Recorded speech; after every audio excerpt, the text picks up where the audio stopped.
kita lihat di dalam sejarah Indonesia modern kaum pergerakan menulis sejarahnya sendiri. Jadi mereka menjadikan penulisan sejarah sebagai bagian dari proses perlawanan terhadap kolonialisme. Dalam konteks ini, menurut Bung Pai, bagaimana untuk ke depan kita dalam konteks masyarakat Indonesia yang terus berubah, konteks kaitan global, apakah sejarah tetap menjadi sebuah bagian yang bisa paling tidak memberdayakan atau menguatkan masyarakatnya? Ya, saya kira pasti ya. Tapi, itu sangat berpengaruh. Makanya tadi saya bilang itu sejarah dengan tujuan, gitu ya. Ada hasrat normatif, ada normative desire di dalam penulisan sejarah itu yang terkait dengan nilai, gitu. Dan ini memang kalau misalnya ditanya, ya nggak ilmiah. Karena apa? Ethical principles. Nih kalau misalnya pakai apa namanya tuh filosofinya Immanuel Kant gitu, ada ethical principle yang menjadi dasar. Dan dasar ini nggak dipertanyakan lagi. Sama seperti misalnya apa dasarnya Indonesia merdeka? Kalau misalnya kita lihat pembukaan undang-undang karena ada kehendak dari masyarakat, udah itu aja kan, itu nggak ada alasan ilmiah karena pertimbangan sosiologis, nggak ada gitu. Nah ini yang saya kira setiap generasi, terutama pergerakan, akan memiliki tadi ethical principles. Mau apa? Dunia yang lebih baik gitu katakan ya.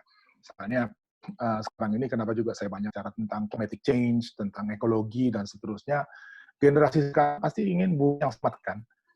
COVID ini satu representasi dari problem kita, hubungan kita dengan alam gitu ya, dan terkait dengan knowledge dan seterusnya ya. Nanti saya bisa masuk lebih jauh tentang itu. Tapi poinnya adalah bahwa penulisan sejarah sama seperti ilmu sosial dan mungkin juga sastra selalu dibimbing oleh pertanyaan-pertanyaan dasar ya mengenai hubungan manusia dengan alam, lingkungan, hubungan sesama dan seterusnya gitu.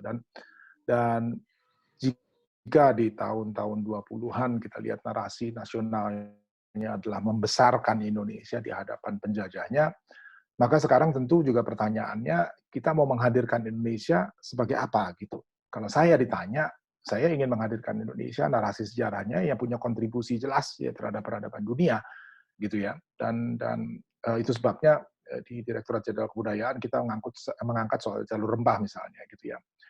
Bukan untuk mengagungkan terus mencari tempat di antara jajaran negara-negara atau bangsa-bangsa terhormat. Bukan itu poinnya gitu, tapi lebih melihat bahwa kontribusi dari kawasan ini terhadap modernitas dunia dan seterusnya itu besar.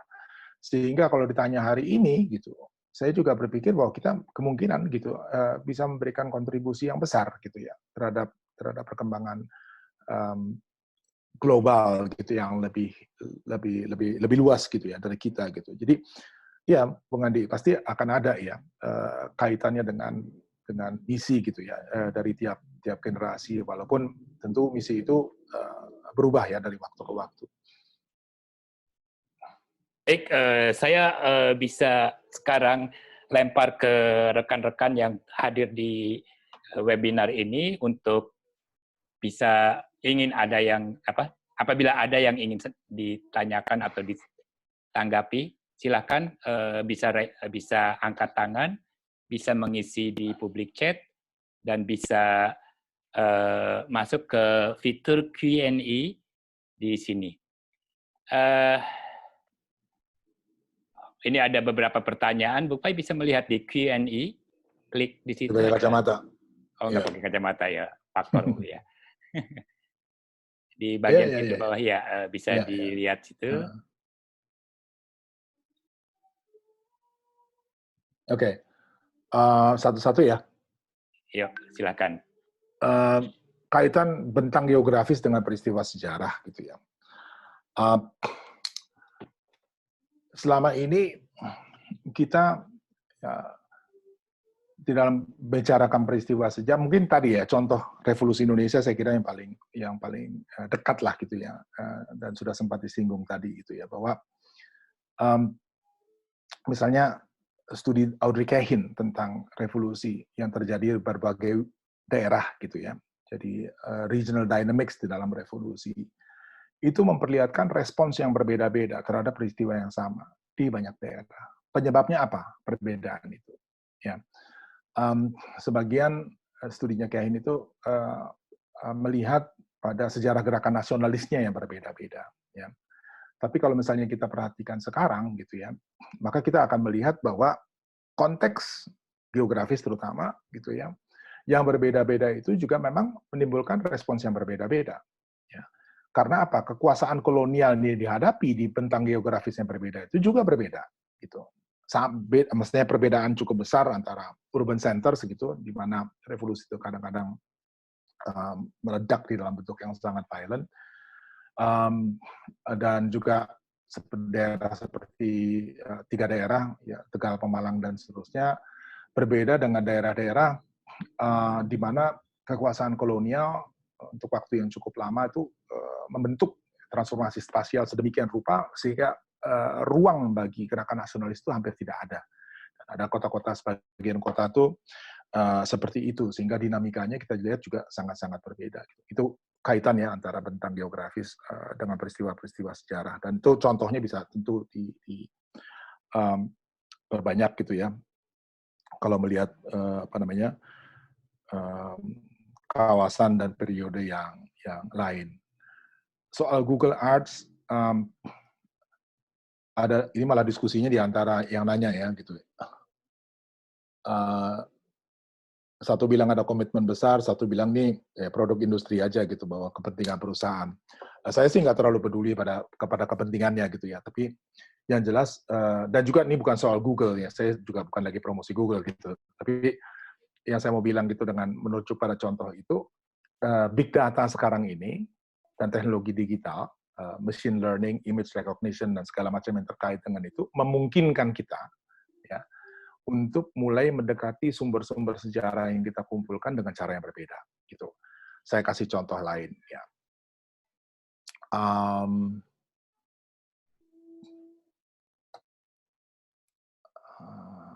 Ini dari Belanda. Ya, mereka sudah menyelesaikan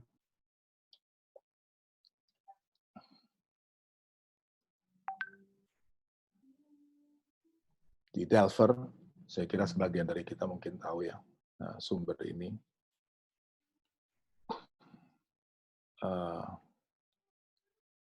Di mana kita bisa mencari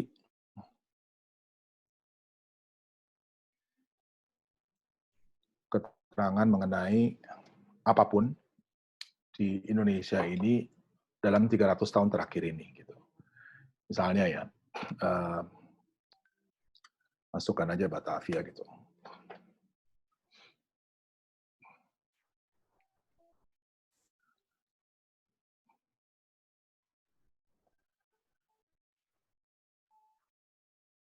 Kita dapat ya, mulai dari abad ke-16 bahkan gitu ya, ada 244 potongan informasi, ada berapa ini? 14.978 potongan informasi dari abad ke-18 ya.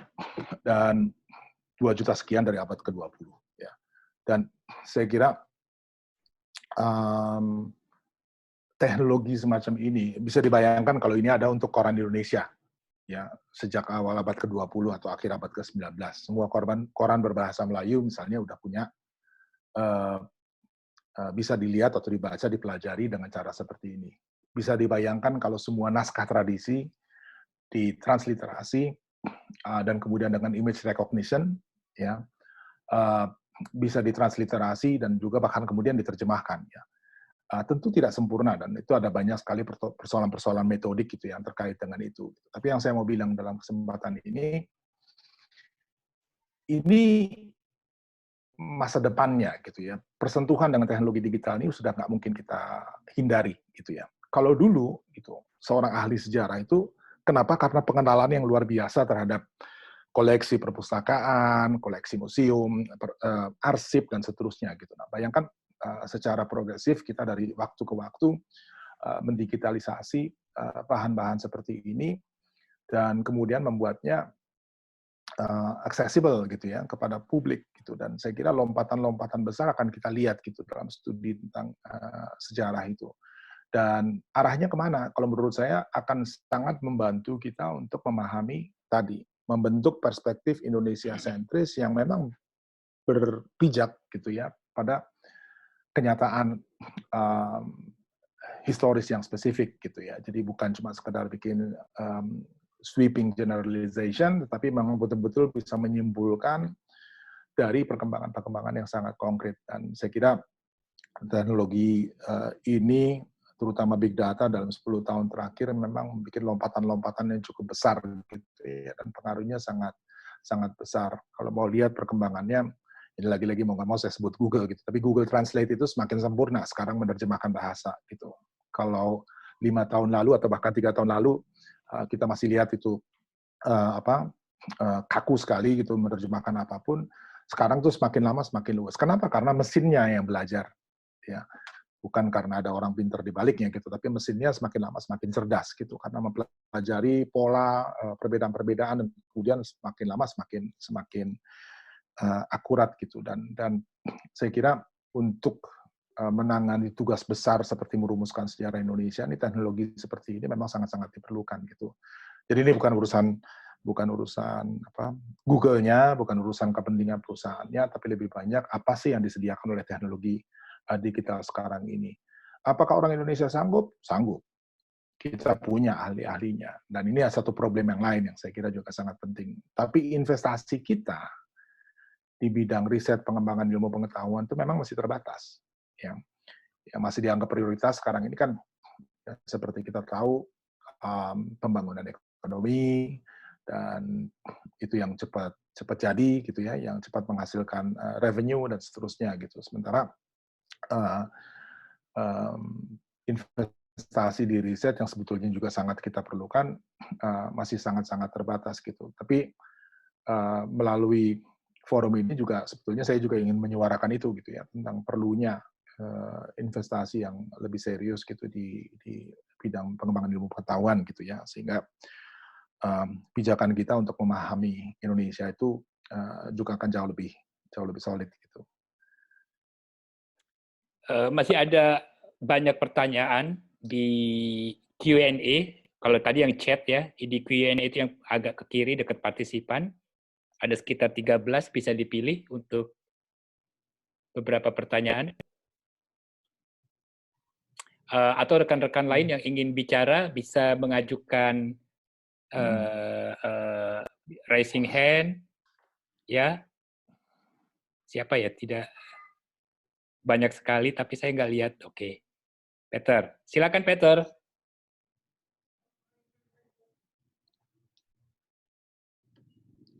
Halo. Iya. Halo. Ya, halo. Iya, halo. Selamat sore, Profesor Kilmar. Ya, saya memiliki pertanyaan mengenai nation building narrative dan membuat naratif yang Indonesia sentris dalam sejarah Indonesia. Kalau kami melihat kan banyak negara yang dalam proses pembangunannya gitu, mereka akan menunjuk ke suatu waktu dalam sejarahnya dan mengatakan bahwa sebenarnya mereka ini bukan negara yang baru maju, kita tuh udah maju dari zaman dulu gitu. Kayak contoh Mussolini saat itu kan dia menunjuk ke kerajaan Romawi. Terus kalau misalnya di Kambodia waktu itu dia nunjuk ke Pol Pot, menunjuk ke zaman Khmer dulu. Ya, Khmer. Nah, kalau di Indonesia kan itu sepertinya jelas kalau misalnya apa yang ditunjuk ya kerajaan Majapahit. Tapi masalahnya kalau misalnya Khmer, dia bisa nunjuk Khmer Rouge dengan jelas gitu. Tapi kalau misalnya kerajaan Majapahit, kita menunjuk Trowulan. Dan melihat kondisi Trowulan seperti sekarang itu bagaimana? Jadi pertanyaan saya tuh berapa pentingnya untuk merestore Trowulan tersebut agar memperkuat naratif Indonesia sentris gitu. Oke. Dua hal berbeda ya. Kalau buat saya restorasi ya, karena juga urusannya di kebudayaan gitu. Untuk restorasi cagar budaya itu, Trowulan khususnya memang sangat penting gitu ya bagi saya.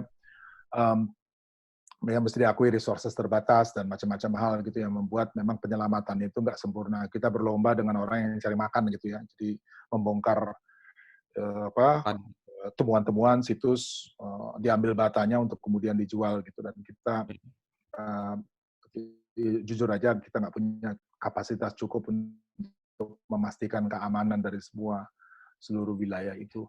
Tapi seberapa penting bagi narasi Indonesia sentris, Tentu kalau misalnya narasi Indonesia sentris yang kita maksud di sini berpijak pada kebesaran Majapahit dan Sriwijaya, itu akan sangat penting. Tapi bagi saya narasi Indonesia sentris tahun 50-an itu untuk sekarang nggak memadai. Ya. Kita perlu ada redefinisi ya, apa yang dimaksud dengan Indonesia sentris. Apakah itu melulu mengenai kebesaran masa lalu yang diproyeksikan ke masa sekarang, atau sebetulnya ada banyak sekali hal lain gitu ya yang sangat diperlukan untuk memahami dan juga merintis kehidupan di masa sekarang. Gitu. Saya contohkan begini, wilayah kepulauan di Indonesia Timur yang saya kira banyak dipenuhi oleh pulau-pulau kecil gitu, punya kehidupan dinamika yang sangat menarik gitu. Itu nggak ada tempatnya dalam narasi Indonesia sentris selama ini, ya kecuali kalau dibilang bahwa ini bangsa maritim dan seterusnya. Tapi pemahaman mengenai dinamika yang ada di kawasan itu sangat-sangat terbatas. Mereka pun di dalam proyeksi nation building yang tahun 50-an ini praktis terpinggir gitu ya. Padahal kalau misalnya sekarang kita lihat ada banyak sekali gitu ya hal-hal penting, menarik hubungan mereka dengan alam, dengan lingkungan hidup dan seterusnya yang penting bagi saya untuk merumuskan Indonesia hari ini gitu ya. Dan jadi ini persoalan tadi ya gitu bahwa ada perbedaan di dalam memahami narasi Indonesia sentrik. Kalau di masa lalu mungkin titik tolaknya itu adalah kebesaran ya masa lalu dan itu direpresentasi oleh Trowulan, oleh peninggalan-peninggalan gitu. Maka saya membayangkan narasi Indonesia sentrik yang jauh lebih luas gitu ya, mencakup wilayah kalangan yang selama ini mungkin juga belum dapat tempat gitu ya di dalam narasi tentang nation gitu. Nggak tahu saya menjawab nggak pertanyaan ini. Ya, sebenarnya cukup menjawab. Tapi dengan adanya itu, saya ada pertanyaan lagi yang bisa saya sebenarnya ini lebih tentang ya kalau tadi Bapak Profesor nyebut mengenai ini sebenarnya hubungannya lebih tentang mengenai Indonesia sentris yang Profesor bilang tentang yang tahun 50 mengenai Majapahit. Kan kalau misalnya memang kita ada effort untuk memperbesar konsepsi Indonesia sentris gitu yang benar-benar mencakupi seluruh pulau-pulau di Indonesia gitu. Satu hal yang saya lihat kalau ini mungkin sedikit kontroversial tapi kalau kami melihat pahlawan nasional kayak list dari pahlawan nasional itu banyak dari mereka juga berjuang untuk regional identity mereka kan. Kayak mereka berjuang untuk Jawa, mereka berjuang untuk Ambon gitu-gitu tapi belum ada yang mungkin pada saat itu orang di Jawa tidak peduli kalau misalnya Ambon dikolonize oleh Belanda dan gitu-gitu. Nah, itu kalau misalnya untuk kalau kita ini rada mencampur dengan politik dikit sih. Tapi kalau kita ngelihat dengan adanya pemberian cap pahlawan nasional yang mencakupi bahwa mereka ada pahlawan yang dihargai oleh seluruh rakyat Indonesia gitu, itu bagaimana gimana ethical consideration-nya gitu? Kalau ya ini memang urusan pahlawan ini kan memang aja di Kementerian Sosial ya. Jadi proses penetapan itu juga melalui satu panitia gitu yang pertimbangannya memang saya kira lebih banyak politik ya daripada sejarah gitu. Dan memang misinya itu kan untuk membantu jadi para pahlawan ini kan dianggap sebagai representasi dari perjalanan bangsa gitu ya. Dan ya memang betul gitu bahwa banyak di antara pahlawan ini sebetulnya lebih fokus perjuangan di wilayahnya masing-masing gitu ya, dan juga itu satu hal ya regional gitu. Belum lagi sekarang internal di dalam masyarakatnya gitu. Apakah betul tujuan dari perjuangan pembebasan rakyat keseluruhannya gitu atau sebetulnya ingin mengusir orang yang datang dari luar dalam hal ini Eropa sehingga bisa mempertahankan sistem sosial yang ada di dalamnya itu. Gitu. Jadi banyak sekali pertanyaan tentang pahlawan itu yang saya kira juga saya share concern-nya gitu ya.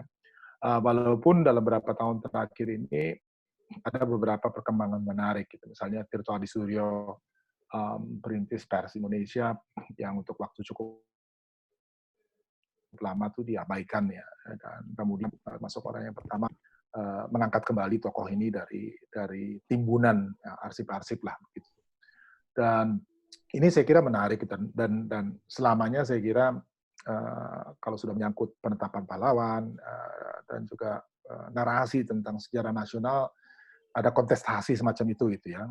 Dan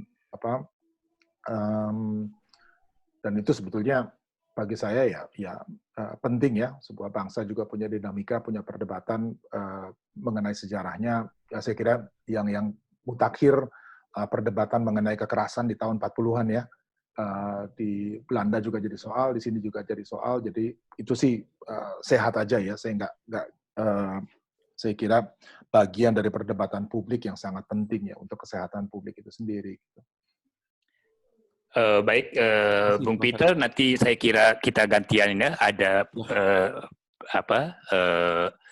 peserta lain yang sudah mengajukan untuk ikut bicara. Terima kasih atas tanggapannya. Ya, terima kasih.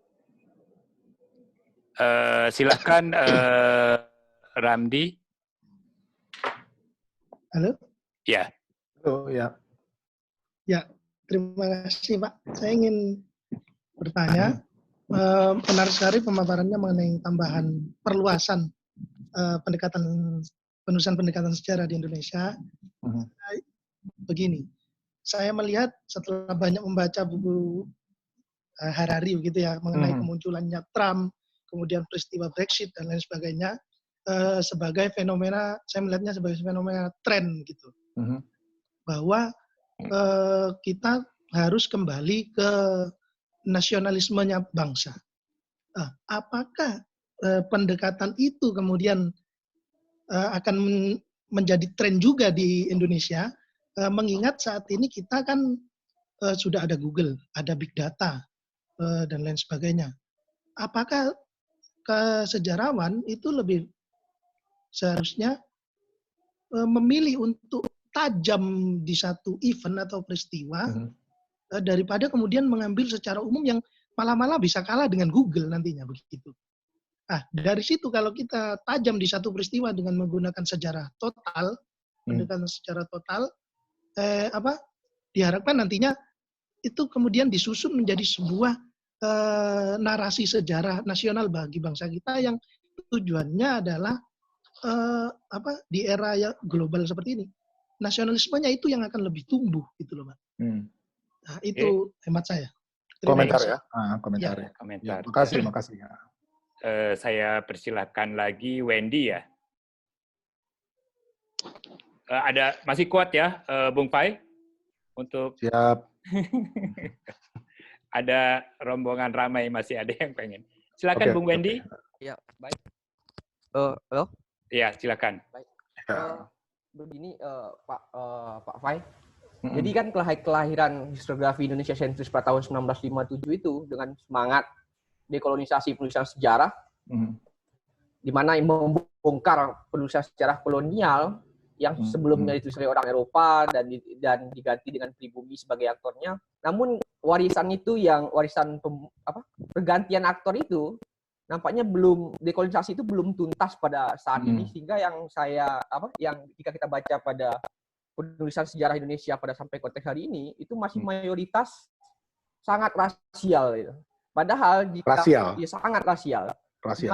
Di mana orang-orang Indo, Tionghoa, Arab dan India dan seterusnya itu hanya ditempatkan sebagai figura dalam perjalanan sejarah Indonesia.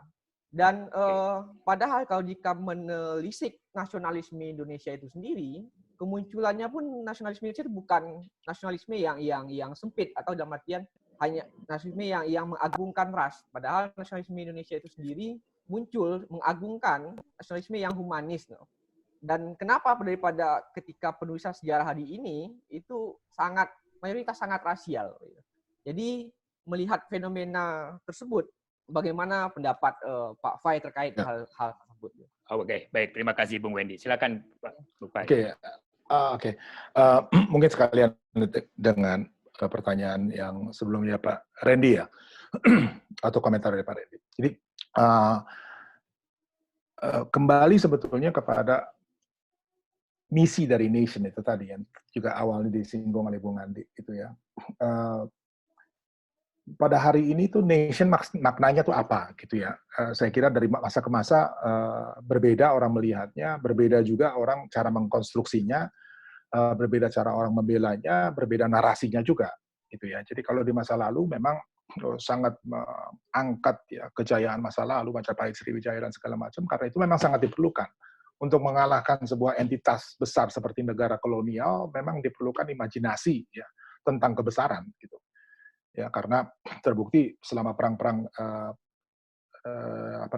anti-imperialis abad ke-19 itu kan praktis semuanya bergerak sendiri-sendiri. Bagaimana caranya menyatukan itu? Di dalam kerangka seperti apa gitu ya. Indonesia pada saat itu kan baru mulai dibayangkan gitu ya. Dan referensinya untuk mempersatukan orang itu di dalam sebuah kerangka kesatuan itu ya memang hanya ada pada masa lalu gitu. Nah, setelah kemerdekaan saya kira konteksnya juga berubah gitu ya. Keharusan untuk menengok kepada kejayaan masa lalu mungkin di masa krisis sekali-sekali diperlukan gitu sehingga menyemangati atau mengangkat moral dari sebuah kolektif kita ini. Tetapi juga sebetulnya nation harus mulai didefinisikan secara lebih progresif gitu dengan tujuan sosial, agenda ekonomi, lebih inklusif tadi ya berbicara mengenai kenapa sih gitu kelompok etnik, ras tertentu ya tidak masuk di dalam sejarah dan seterusnya gitu. Jadi kalau berbicara tentang sejarah nasional hari ini gitu menurut saya kalau melihat nation Indonesia yang mestinya progresif, lebih inklusif dan seterusnya ya narasi sejarahnya yang hari ini ada ya mestinya juga seperti itu. Nah, cuma kita di sini berhadapan dengan satu problematik gitu. Dan ini sebetulnya ada di dalam filsafat sejarah yang diajarkan di perguruan tinggi kita juga gitu ya. Kalau kuliah pengantar ilmu sejarah, filsafat sejarah, metodologi dan seterusnya tuh kita sering masih kuat ya menangkap resonansi dari pemikiran ini. Dan pemikiran ini kuat juga di dalam gerakan nasionalis gitu.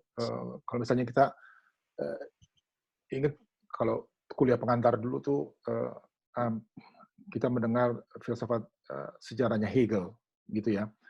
Jadi yang mentransform hal-hal yang unik, yang terpisah-pisah menjadi sebuah kesatuan. Ya, ketika diabstraksi dia menjadi sebuah kesatuan. Kita ingat kalau dulu istilahnya itu adalah Aufhebung. Ya, jadi mengangkat yang partikular menjadi general gitu. Dan di dalam proses menggeneralkan itu komponen-komponen spesifik ini dipilih secara selektif. Ya. Jadi kalau misalnya sekarang tadi itu bicara tentang 2 desa, klaimnya kabupaten. Bicara 2 kabupaten, klaimnya provinsi dan seterusnya sampai ke yang nasional itu. Padahal sebetulnya kita lihat kalau diteliti apa basis pijakan argumentasinya adalah yang partikular itu tadi. Nah, saya kira Hegel sudah banyak dikritik dan dalam kuliah-kuliah pengantar itu juga kita mendiskusikan itu. Cuman satu problemnya adalah ya, dan saya kira buat teman-teman yang tertarik ya saya kasih deh ininya. Cari bukunya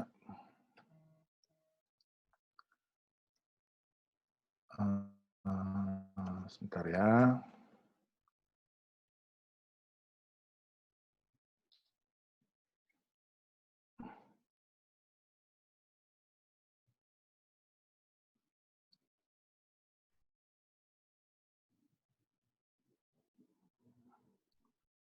Ini bisa dilihat ya. Ranajit Guha ya. Itu history at the limit of world history gitu. Jadi world history ini Hegel ya. Jadi dalam konsepsi dia unit terkecil family, kemudian menjadi civil society kemudian di Aufheben itu di supersede menjadi state dan state kemudian menjadi world history gitu. Tapi kalau kita perhatikan yang partikular yang dianggap umum universal itu adalah Barat gitu ya. Dan di dalam kisahnya Hegel itu yang nggak ada orang di luar itu. Kita ini nggak masuk dalam sejarah gitu. Itu akar pemikiran yang membuat abstraksi seolah-olah dia universal. Ya. kalau kita terjemahkan kemudian dalam gerakan nasional, seolah-olah dia nasional, itu padahal sebetulnya dia adalah abstraksi dari hal yang partikular. Cuman yang partikular ini secara politik di-prefer oleh siapapun yang merumuskan sejarah nasional, kemudian menjadi yang universal. Ya, jadi ada persoalan ini. Nah, kenapa bukunya Guha ini menurut saya penting? Dia bicara tentang limits dari world history itu. Bukan cuma sekedar mengungkapkan apa yang tadi saya sampaikan. Itu saya kira enggak gitu. Tapi ketika berbicara tentang limits, maka sebetulnya kita juga harus mulai memikirkan the unthinkable, ya, dari narasi yang besar itu tadi gitu. Jadi bukan cuma sekedar menginklusi. Kalau tadi kan ada pertanyaan bagaimana ada yang rasial itu tadi ya, Wendy ya. Kenapa? Dan itu kan jawabannya kemudian ya masukkan aja, ya, diintegrasikan. Kita bikin sejarah yang lebih inklusif gitu. Tapi sebetulnya ketika kalau misalnya kita lihat pendekatan Guha itu enggak gitu. Dia bukan cuma sekedar ingin memasukkan mereka yang terbuang ke dalam narasi, bukan cuma sekedar mengembalikan gitu, tapi juga memotret keterbatasan, limitasi, dan juga kemudian di dalamnya ada dominasi, ada hegemoni dari yang nasional itu, dari yang abstrak itu, dari world history itu, gitu. Sehingga narasi studi sejarahnya itu kemudian dibimbing dari pemahaman tentang betapa orang-orang ini tersingkir. Dan itu ada kaitannya nanti dengan sumber sejarah, gitu ya. Kita lebih percaya pada arsip kolonial daripada percaya pada ceritanya masyarakat. Padahal dua-duanya sama-sama cerita, gitu ya. Dan ini banyak problem-problem metodologis yang menarik sekali, saya kira, gitu ya, bagi mereka yang belajar sejarah. Untuk kemudian diangkat gitu ya, dan Guha ini salah satu pemukanya yang kemudian menjadi subaltern studies, dan dari subaltern studies ini mereka waktunya memang didedikasikan untuk memikirkan problem-problem semacam itu. Di Indonesia saya kira pemikiran ini sempat berkembang ya, Indonesia centric ya, sebetulnya proyeknya mirip-mirip dengan itu pada dari segi keinginannya gitu untuk mengubah narasi historiografisnya itu, tetapi secara metodologinya nggak pernah berkembang jauh dari tadi ya, membolak-balik gitu. Dan kemudian tadi misalnya katakanlah ada yang tersingkir, ya udah kita masukkan. Pak Sartono misalnya di UGM tahun 70-an, mana nih petani kok nggak pernah ada dalam sejarah, masukkan petani gitu. Tapi problem yang lebih serius, problem yang sifatnya theoretical, yang sifatnya metodologis belum kita address secara baik gitu ya. Tadi dengan menunjuk limits-nya apa sih dari national history atau dari colonial history atau sejarah yang rasis itu tadi gitu ya. Dan apa yang mesti kita lakukan untuk mengatasi itu gitu. Saya kira jawabannya bukan cuma sekedar katakanlah menambah dokumentasi dari mereka yang terbuang gitu, tapi juga sekaligus membicarakan platformnya itu. Apakah memang sudah cukup inklusif? Apakah sudah cukup dengan katakanlah menghadirkan mereka yang selama ini tidak direpresentasikan dalam sejarah gitu? Apakah itu jawabannya? Atau memang ada satu bentuk kalau boleh saran ya silahkan, kayaknya sih bukunya bisa diakses ya di beberapa tempat gitu, dan itu menarik sekali gitu ya. Sebagai salah satu tantangan pikiran kita ya, bagaimana caranya menulis sejarah di masa sekarang. Oke. Ya, baik, kita masih ada waktu 20 menit lagi. Ada dua yang mengangkat tangan. Nah, itu udah ada yang ngasih gratisannya tuh. Satu lagi saya mengambil ada 20 pertanyaan dari Q&A, tapi saya akan ambil satu aja dulu karena waktu kita terbatas. Ini dari Lukman Hakim. Dia bilang, selamat sore Bung Fai, terima kasih atas kesempatan webinar ini. Saya ingin tanya Bung Fai, latar belakang saya adalah seorang guru sejarah. Okay. Dari pengalaman saya miliki, selama ini pembelajaran sejarah masih terbatas dalam paradigma sejarah yang menekankan pada pendekatan Indonesia sentris dan belum mendekati pendekatan yang saintifik seperti ditekankan oleh Sartono. Bagaimana tanggapan Bung Fai sebagai Dirjen Kebudayaan mengenai pembelajaran sejarah di sekolah menengah? Oke, silakan. Waduh, ini ditanya Dirjen ya, susah ini. Oke ya. Oke. Silakan. Gini, menurut saya sih Indonesia sentris dengan pendekatan yang lebih ilmiah gitu, saintifik itu tidak mesti bertentangan gitu ya. Karena menulis sejarah dengan misi bukan berarti menjadi tidak ilmiah gitu ya, dan menulis sejarah secara objektif bukan berarti tidak boleh punya misi gitu ya. Dan saya kira saya adalah orang yang berpikir bahwa sejarah tuh penulisan sejarah dan narasi sejarah itu pasti punya tujuan gitu ya, punya apa yang ingin kita capai. Jadi kalau misalnya komentar singkatnya ya seperti itu, nggak usah terlalu khawatir gitu bahwa narasi yang Indonesia sentrik seperti punya misi untuk nation building dan segala macam terus menjadi tidak ilmiah, ya tidak juga gitu. Nah, cuman saya lebih tertarik ya untuk bahas pelajaran sejarah di sekolah gitu ya. Dan ini mungkin share kalau ada teman-teman guru juga di webinar ini gitu ya, bahwa memang perlu ada transformasi dalam pendidikan sejarah kita gitu ya. Bukan cuma sekedar membuat cerita sejarah menjadi lebih menarik buat murid gitu ya. Itu juga satu PR ya, cara mengkomunikasikannya, tetapi sebetulnya pijakan dasarnya itu apa gitu. Apa sih yang mau kita perkenalkan ya, di dalam pendidikan sejarah itu? Itu saya kira isu yang sangat mendasar gitu, dan saya di sini coba melihat misalnya program seperti International Baccalaureate gitu ya, IB itu yang banyak beberapa sekolah di sini juga mulai pakai gitu. Problemnya tuh IB itu kontennya menurut saya sih, kerangkanya itu sangat oke, sangat bagus gitu. Cuman nggak pernah dikontekstualisasi untuk Indonesia gitu ya, karena IB ini lagi ya pakai referensi sedikit ya. Sebetulnya punya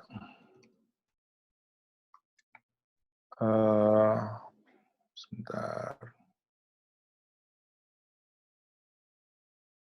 kerangka yang menarik gitu ya. Kalau misalnya kita lihat nih,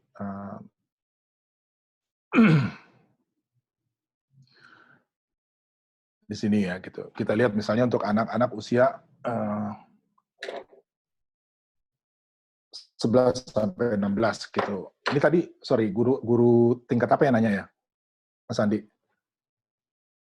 Guru tingkat menengah. SMP gitu ya? SMP, Okay. Ya. Ini kalau misalnya kita lihat gitu, ada di sini nih, global context gitu, identity, relationship, dan segala macam gitu. Kalau kita masuk di kelas 3-12 gitu, pertanyaannya tuh disiplinnya itu menarik. Ya. Pertanyaan sederhana gitu, who we are, ya. Kita ini siapa gitu ya. Ini kan identity gitu ya, satu problem identity. Jadi menjawab pertanyaan tadi, misalnya kayak Randy, menjelaskan kita ini siapa tuh secara utuh ya, dengan merujuk pada kenyataan sejarah gitu. Ya, jadi kalau misalnya sekarang kita belajar seringkali diurutkan secara kronologis gitu, dari manusia purba kemudian sampai masa reformasi gitu ya. Pelajaran sejarah di sekolah menengah kan begitu. Sementara kadang di dalam proses itu kita lupa addressing pertanyaan yang sangat mendasar gitu. Sebenarnya kita ini orang Indonesia ini siapa sih gitu? Apakah kita ini keturunan langsung dari Pithecanthropus erectus gitu? Apakah menurut teorinya Harari itu kita adalah sapiens yang menyebar dari Afrika datang ke sini 50.000 tahun yang lalu ya? Kemudian bagaimana hubungan kita ya dengan nenek moyang yang jauh itu gitu ya?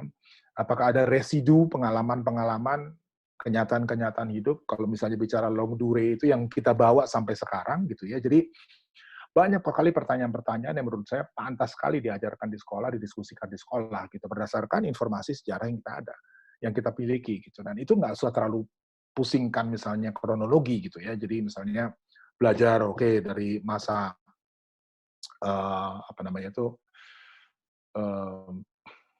akhir zaman es, kemudian mencair, ada paparan Sunda, paparan Sahul, dan seterusnya, dan kemudian terus saja membuat narasi gitu, seperti kuliah-kuliah kalau tahun pertama kayak begitu. Dan ingat ya bahwa di sekolah itu punya problem, waktunya kan sangat terbatas, sementara materinya begitu banyak gitu. Jadi kadang-kadang informasinya begitu besar, padat gitu, tapi pertanyaan-pertanyaan basic yang ini kemudian tidak bisa address dengan baik gitu. Who we are gitu, where we are in place and time gitu. Itu menurut saya pertanyaan sangat mendasar gitu. Kalau kita hidup di satu lokal tertentu, katakanlah kita dari Kepulauan Sula di Maluku Utara, sangat relevan bagi kita untuk mengenali betul gitu ya ruang ya, tempat kita hidup itu. ya, beserta kompleksitasnya gitu. Kenapa banyak orang Bugis, kenapa ada orang yang Tionghoa, kenapa bupatinya sekarang orang Tionghoa, karena orang Tionghoa punya peran yang begitu besar di dalam perdagangan besi dan cengkeh di masa lalu di kawasan itu, sehingga mereka memang punya akar mungkin jauh lebih banyak daripada orang-orang yang disebut quote-unquote pribumi gitu ya. Jadi dinamika seperti ini menurut saya sangat penting ya untuk mulai diperkenalkan di sekolah gitu, dan kalau boleh saran kepada para guru secara kreatif gitu menggunakan informasi sejarah itu untuk menjawab pertanyaan-pertanyaan dasar seperti ini gitu ya. Dan ya kurang lebih begitulah soal pengajaran sejarah.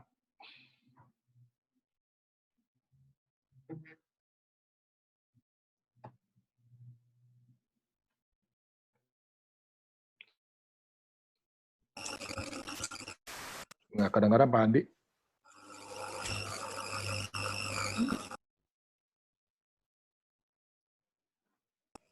Halo.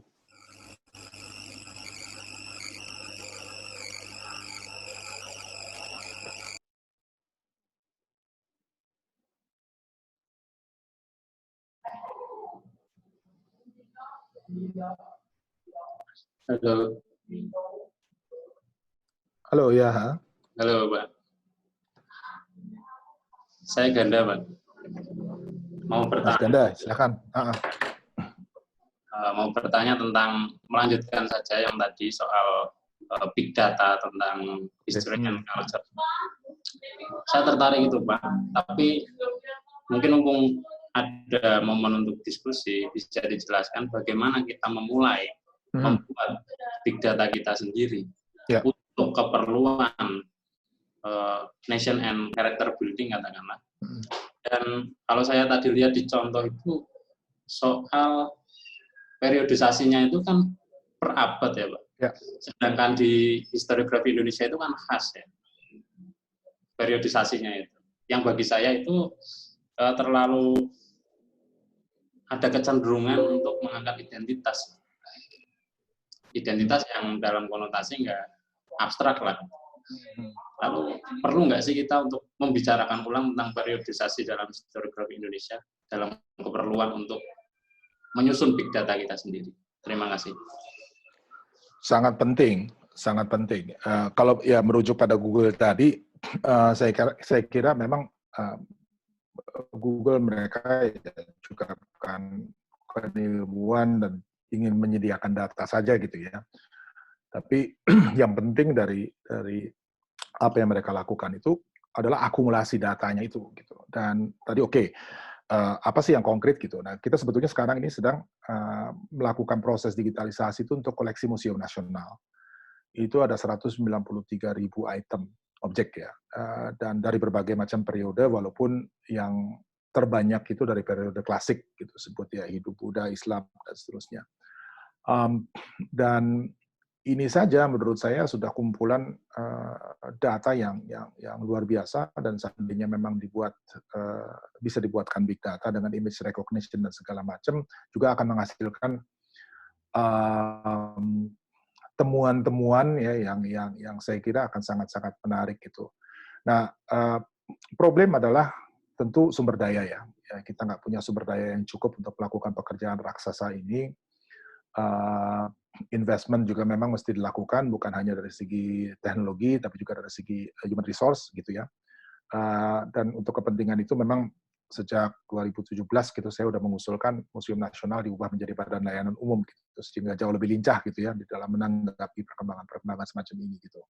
Ya jujur aja ini masih proses ya, saya nggak bisa bilang bahwa akan terjadi dalam setahun 2 tahun, tapi arahnya sudah ke sana gitu. Hal lain proyek yang menarik saya kira adalah ya di teman-teman yang meneliti naskah ya, dan sudah cukup banyak digitisasi naskah dilakukan ya, baik di luar negeri maupun di kita, dan sebagian darinya sudah berusaha menggunakan yang tadi image recognition segala macam untuk mempelajari naskah-naskah itu secara lebih sistematis gitu ya. walaupun masih banyak sekali ya kekurangan, dan saya kira salah satunya juga mungkin karena mereka yang menguasai teknologi belum sepenuhnya nih terintegrasi di dalam kerjaan seperti ini gitu ya. Jadi kita dapat harusnya kita dapat expertise yang betul-betul mengenali dan bisa memang mendedikasikan pengetahuan mengenai teknologi untuk membantu proses ini gitu. Jadi sebetulnya ada beberapa proyek konkret ya yang sedang berjalan walaupun masih terlalu pagi ya untuk mengatakan hasilnya. Hal yang lebih sederhana dan saya kira mungkin bisa dilakukan di MSI ya adalah menghimpun data dari skripsi, tesis, disertasi yang selama ini ditulis di perguruan tinggi kita. Ya, dan jumlahnya itu saya kira sudah sangat-sangat banyak gitu ya. Ada ratusan prodi sejarah di perguruan tinggi kita yang sudah menghasilkan lulusan dalam jumlah yang saya kira sudah sekarang mungkin belas ribu ya jumlahnya, dan mereka meninggalkan arsip studi, menghasilkan arsip studi-studi mengenai begitu banyak hal yang saya kira orang prodinya sendiri kewalahan, nggak tahu gitu ya. Tapi inilah justru gitu ya dengan sedikit kerjasama di antara kita semua perguruan tinggi umumnya pada khususnya gitu ya, mencoba mengumpulkan ini dan kemudian membuat big data berdasarkan itu ya. Dan itu saya kira akan sangat banyak ya kontribusinya. Jadi teman-teman yang pernah mempelajari sesuatu yang sangat spesifik ya dan khas ya mungkin nggak diketahui kalau tidak dipelajari oleh yang bersangkutan gitu, tiba-tiba bisa muncul dan menjadi bagian dari akumulasi pengetahuan yang lebih besar gitu. Nah, kaitannya dengan dengan periodisasi kemudian apa gitu. Ya justru di situ kita kemudian bisa membaca sejarah Indonesia secara dalam kerangka yang lebih kompleks gitu. Ini kembali ke Fernand Braudel, dia menyebut adanya plural temporalities. Ya, jadi nggak satu gitu ya. Jadi walaupun narasinya nation itu satu gitu, tapi diketahui bahwa dia punya temporalitas ya waktu-waktu sejarahnya yang sangat plural gitu. Tantangannya mungkin secara metodologi gimana caranya kombinasi yang plural ini, yang berbagai macam ini di dalam sebuah kesatuan gitu. Petunjuknya sudah diberikan oleh para pendiri Republik Bhinneka Tunggal Ika gitu. Nah, sekarang coba menerjemahkan itu ke dalam kerangka yang lebih saintifik, yang juga jauh lebih solid secara metodologi, ya ini tantangan generasi kita gitu ya.